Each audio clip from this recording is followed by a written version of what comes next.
¿Copela o cuellos? Era 2007 y Shen Li Yegong era conocido en el mundo farmacéutico por ser el tercer importador de derivado de efedrina en México. En ese momento no estaba restringido el uso de esa sustancia, pero a finales de ese mismo año, el nombre de Shen Li Yegong llenó los titulares de la prensa de México, junto a las imágenes del mayor decomiso de la historia de dinero en efectivo al crimen organizado.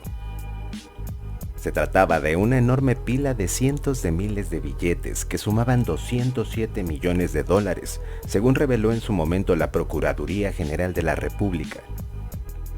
La Operación Dragón fue presentada a los medios de comunicación como un gran golpe a la criminalidad en momentos en que el alcohólico que ocupaba Los Pinos en ese momento implementaba su fallida guerra contra el Cabe mencionar que fue directamente Vicente Fox quien en 2003 le entregó a Yegong la nacionalidad mexicana. Todo empezó en 2006, con un decomiso de casi 20 toneladas de pseudoefedrina, un precursor químico con el que se elaboran drogas como la metanfetamina. Esto fue clave para llegar al dinero de Yegong. El aseguramiento en el puerto de Lázaro Cárdenas de un buque procedente de Hong Kong llevó a las autoridades a la casa del empresario chino. Sorprendentemente, el empresario apareció en mayo de ese año en Estados Unidos ante las cámaras de la agencia AP, a la que aseguró que estuvo bajo amenaza de operadores políticos del PAN, entre ellos el secretario de Trabajo Javier Lozano Alarcón. En entrevista afirmó que los dueños del dinero le dijeron que como hombre recién convertido en mexicano, su país necesitaba de sus servicios. Al parecer, los Vibriesca le cobraron cara la nacionalización que le dio su padrastro. Yo conozco al señor Javier Alarcón mayo, primera semana de mayo 2006. Ese día es como 7:45 de la noche y visita a mi empresa. Nosotros tenemos junta a 4:30, pero primera palabra dice que tú eres muy famoso, tú eres muy famoso en la industria farmacéutica, tú eres muy activo en político. Ahora tú eres mexicano, necesita tu servicio país de México. Necesita apoyo partido de PAN. Después enséñame 2 maletas. Yo abrí uno, es lleno de dinero, a 100 billetes. Y luego me dice, ¿copela o cuellos? Y me dice, ¿por qué? Dice, ahora tú descubres todos los secretos de nosotros. Entonces, únicamente es copela. No copela a cuello. Exactly the face again. I need a more, yeah, this look like. El empresario y su esposa, Tomohiji Marx, fueron detenidos en julio de 2007 en Estados Unidos y llevados ante la justicia de ese país por sus presuntos vínculos con el tráfico de drogas. Posteriormente fueron extraditados a México. Shen Li fue recluido en la cárcel de máxima seguridad del Altiplano, donde aún está preso por 12 delitos graves, como narcotráfico, lavado de dinero y posesión de armas prohibidas.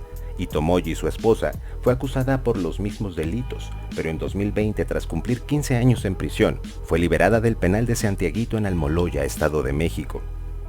En 2015, 8 años después del espectacular aseguramiento de dinero, el empresario chino-mexicano Shen Li Yegong, identificado como el gran capo del multimillonario comercio ilegal de metanfetaminas, habló en entrevista para la cadena Univisión desde una cárcel en Virginia, Estados Unidos, y confesó sentir miedo. Yo llevo un uniforme de preso. Si yo denuncio los nombres de los políticos uno por uno, para mí no es bueno, porque yo enfrento una extradición y en México me la van a hacer pasar muy mal, aseguraba. Más adelante, Fernando Gaxiola, abogado y representante de Vicente Zambada Niebla, alias El Vicentillo, hijo del Mayo Zambada, Gaxiola murió a causa del cáncer, pero al saber que le quedaban pocos meses de vida, decidió contar parte de todo lo que sabía sobre el narcotráfico en México, que no era poco, ya que al representar a Vicentillo, tuvo acceso a estas anécdotas de primera mano, así como al diario personal del hijo del Mayo. Antes de morir, el abogado confesó, entre muchas otras cosas, que los hijos de Marta Sahagún controlaban los puertos marítimos mexicanos y surtían al Sinaloa de pseudoefedrina para la elaboración de metanfetaminas durante casi todo el sexenio de Vicente Fox. El dinero de Shen Li Yegong era de los hijos de Marta, aseguró Gaxiola. Confirmó también que los 205 millones de dólares confiscados en 2007 al empresario Shen Li Yegong pertenecían a los hijos de Marta Sahagún. Los hijos de Marta no sabían qué hacer con tanto dinero. Tenían sótanos llenos de billetes, afirmó. Durante el juicio de Vicentillo, a pregunta expresa de la DEA, Vicente habló sobre los hijos de Marta Sahagún en el gobierno de Vicente Fox y cómo ayudaban al cártel de Sinaloa a obtener precursores químicos para la producción de metanfetaminas. La escritora Guadalupe Loaesa reafirmó lo dicho en su publicación en la red social Twitter, en donde señaló que los hijos de Marta Sahagún eran los encargados de controlar todas las aduanas de México, esto para poder ellos vender y controlar la venta de la sustancia llamada pseudoefedrina. No olvidemos tampoco que los bastardos de Vicente han sido señalados de fraude a Pemex. Recordemos el caso de Oceanografía, donde se señaló a Manuel Vibriesca Sahagún por fraude. Sobre él pesa una orden de aprehensión desde el 2008.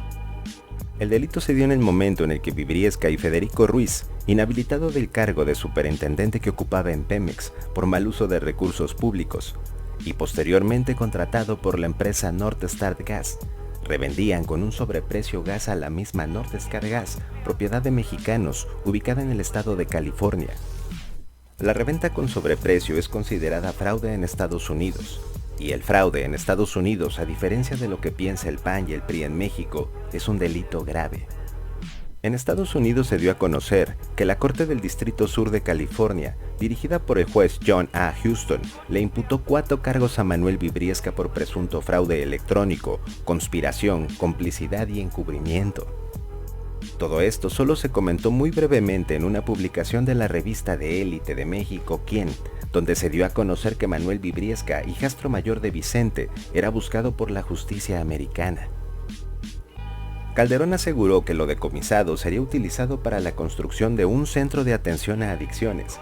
Sin embargo, en julio de 2019, el presidente Andrés Manuel López Obrador dijo no contar con evidencias que sustenten ese uso de recursos. Mediante una solicitud vía transparencia hecha por el semanario Proceso, se da cuenta de cómo la afirmación hecha por el alcohólico no tiene ningún sustento. A solicitud de diferentes dependencias de la Secretaría de Salud, respondieron que no se localizó la información sobre los centros nacionales Nueva Vida, nada sobre su ubicación, costos, número de construcciones o adjudicaciones directas o por competencias. No existe nada en el periodo entre 2007 a 2009. Tampoco hubo información en el sexenio de Calderón, ni la Secretaría de Salud, ni la Procuraduría General de la República, ni la Secretaría de Hacienda, tampoco el Sistema Nacional para el Desarrollo Integral de la Familia, el DIF, ni el Consejo Nacional contra las Adicciones, así como tampoco la Presidencia de la República en ese momento pudo informar algo sobre estos centros. Para variar, los hijos de Marta Sahagún solo se han limitado a negar todo esto calderónicamente y a llamar persecución política sus múltiples acusaciones.